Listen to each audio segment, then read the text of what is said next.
Hello বন্ধুরা, আজ চলে এসেছি আরেকটা ভিডিও নিয়ে। কুলের আচার। শীত থাকতে থাকতে কুলের আচার খাবো না, তাই আবার হয় নাকি? তো প্রথমেই যেটা করতে হবে, কিছু পাকা কুল নিয়ে ভালো করে পরিষ্কার করে নিয়ে বোটাটা ছাড়িয়ে একটু ফাটিয়ে নিতে হবে। তারপর একটা কড়াইতে সামান্য পরিমাণে মৌরি আর মেথি, শুকনো লঙ্কা, তেজপাতা দিয়ে ভেজে নিচ্ছি। তারপর রান্নার জন্য দিয়ে দিলাম পরিমাণ মতো তেল আর পাঁচফোড়ন, শুকনো লঙ্কা, তেজপাতা। 30 সেকেন্ড মতো অপেক্ষা করার পর তারপরে দিয়ে দিলাম ফাটিয়ে রাখা কুলগুলো। একটু সামান্য ভেজে নিচ্ছি। তারপর দিয়ে দিলাম সামান্য পরিমাণে লবণ আর হলুদ গুঁড়ো দিয়ে আবারও একটু ভেজে নিয়ে তারপর দিয়ে দিলাম পরিমাণ মতো গুড়।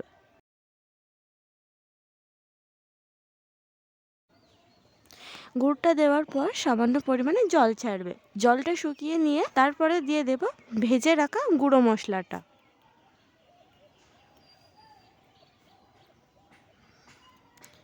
এবার ভালো করে মিশালেই রেডি হয়ে যাবে কুলের আচার। তো ভালো লাগলে অবশ্যই লাইক কমেন্ট করে জানাতে ভুলবে না।